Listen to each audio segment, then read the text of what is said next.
For advertisement, call 8125893028. Our Gmail maxtvtelugu@gmail.com. నా పేరు దోమల నాగేంద్ర, ఎనర్జీ వాస్తు ఎక్స్పర్ట్. ఈ వీడియోలో ఒక ఇంటి మీద పరిసర వాస్తు ప్రభావం ఏ విధంగా పడుతుంది. చాలా వరకు మనం ఏం చేస్తూ ఉంటాము అంటే మన ఇంటి వరకే ఉన్న వాస్తు మీద దృష్టి పెడుతూ ఉంటాము, కానీ పరిసర వాస్తు ప్రభావము తప్పకుండా ఈ ఇంటి మీద పడుతుంది. సార్, పరిసర వాస్తు ప్రభావం అంటే ఏంటి? ఈ ఇంటి చుట్టూ ఉన్నటువంటి పరిసరాలే పరిసర వాస్తు అంటూ ఉంటాం.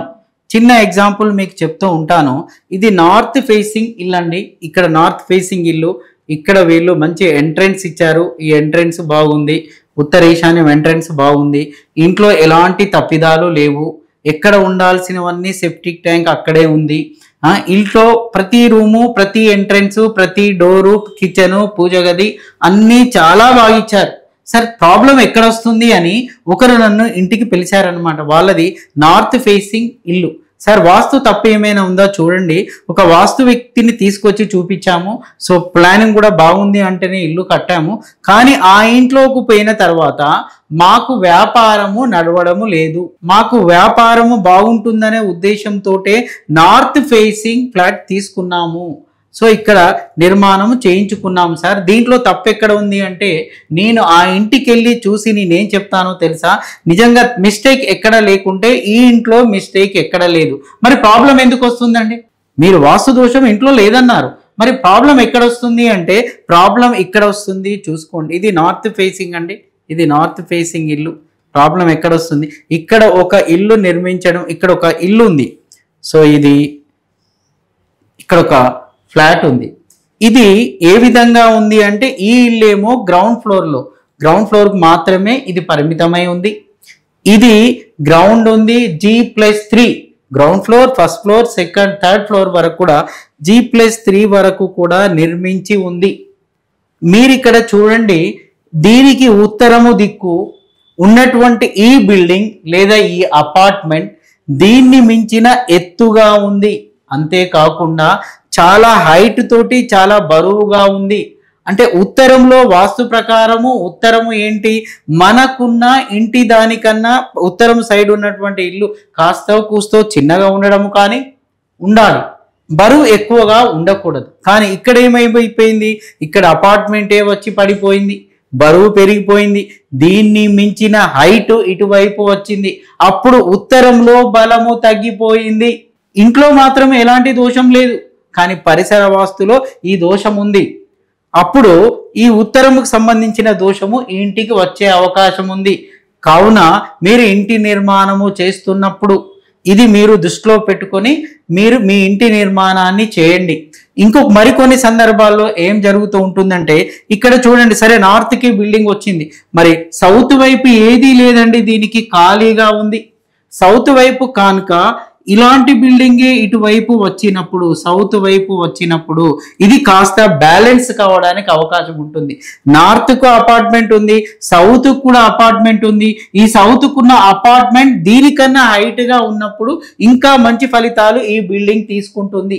కానీ నార్త్కు మాత్రమే అపార్ట్మెంట్ ఉండి ఇటువైపు ఏమీ లేనప్పుడు ఇది నెగిటివ్ రిజల్ట్ వస్తుంది. సౌత్కు బలము తగ్గిపోతుంది, సౌత్కు బలం కూడా తగ్గిపోతుంది, నార్త్కు తగ్గుతుంది. సౌత్కు బలం ఎప్పుడు వస్తుంది అంటే సౌత్కు ఎత్తైన కొండలు గుట్టలు ఉండాలి, కానీ ఆ అవకాశము ఇటువైపు లేదు. మరికొన్ని సందర్భాల్లో చూసినప్పుడు ఇది సౌత్ ఫేసింగ్ అండి. ఇది సౌత్ ఫేసింగ్ ఇల్లు, సౌత్ ఫేసింగ్ రోడ్ ఉంది. ఇది ఇటువైపు ఖాళీ స్థలం ఉంది, ఇటువైపు స్థలం ఖాళీగా ఉంది, చాలా దూరము ఖాళీ స్థలం ఉంది. మరి సౌత్ ఫేసింగ్ ఇంటికి ఇటువైపు అపార్ట్మెంట్స్ కానీ కొండలు కానీ గుట్టలు కానీ ఎత్తైన ప్రాంతాలు ఉన్నప్పుడు మాత్రమే ఈ సౌత్ ఫేసింగ్ ఇంటికి బలము చేకూరుతుంది.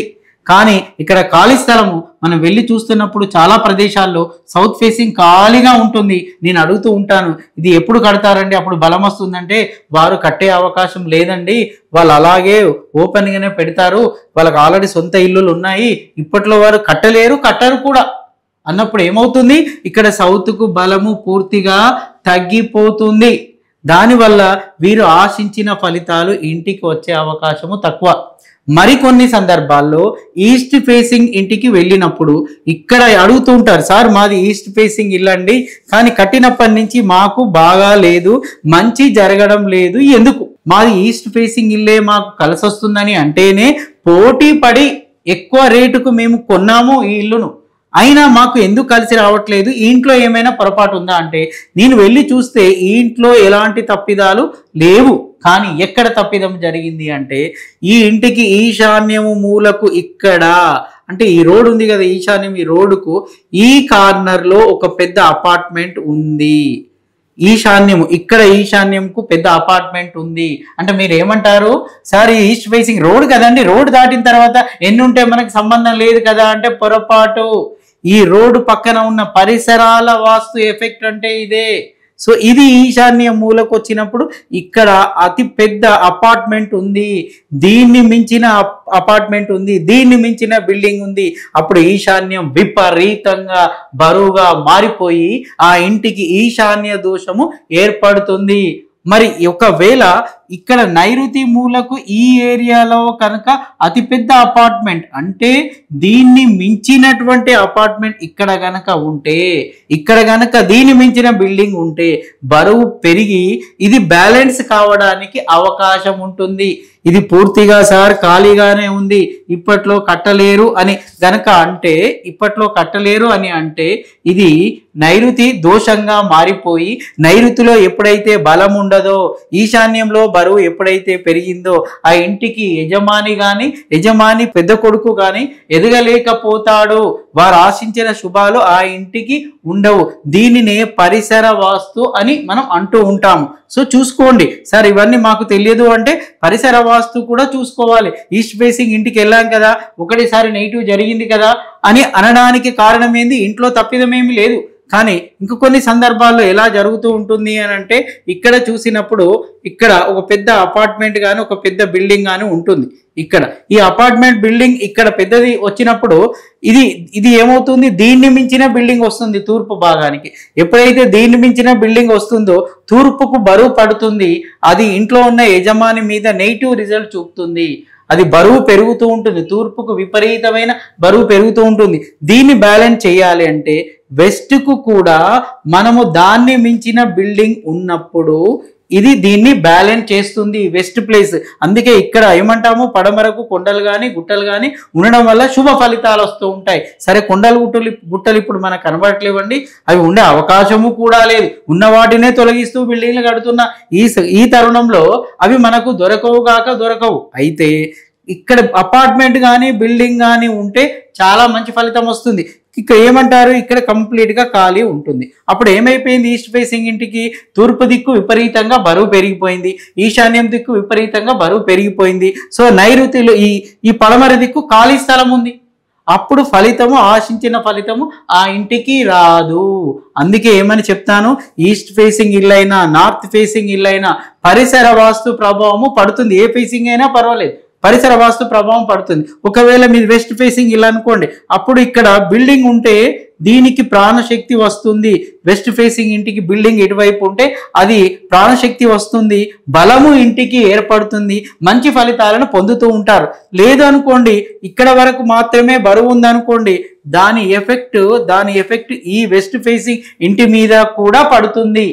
అదేవిధంగా నార్త్ దిక్కు ఇక్కడ బిల్డింగ్ ఉందనుకోండి, అప్పుడు ఈ సౌత్ దిక్కు బిల్డింగ్ లేకపోతే దీని ఎఫెక్ట్ సౌత్ ఫేసింగ్ ఇంటి మీద కూడా పడుతుంది.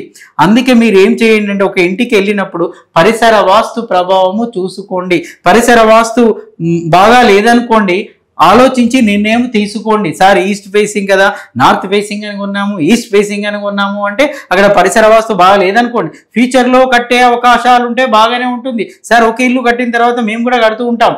ఒక ఇంటికి వెళ్ళాను, అతను ఈస్ట్ ఫేసింగ్ ఇల్లు అండి, G+3 కట్టాడు, కట్టిన 2 yearsలో బిల్డింగ్ అమ్మకానికి పెట్టాడు, అమ్ముతున్నాడని నన్ను తీసుకెళ్తే ఆ ఇంట్లో కంప్లీట్ వాస్తు ఉంది. ఆ ఓనర్ అంటున్నాడు, సార్ మీరు ఇక్కడ ఏం తప్పును దొరకపట్లేదు సార్, ఎందుకంటే ఇల్లంతా వాస్తుకే కట్టించాను కదా, నేను ఒక మంచి వాస్తు ఎక్స్పర్ట్ తీసుకొచ్చి చెప్పాడు, కట్టించాను, దోషం లేదు.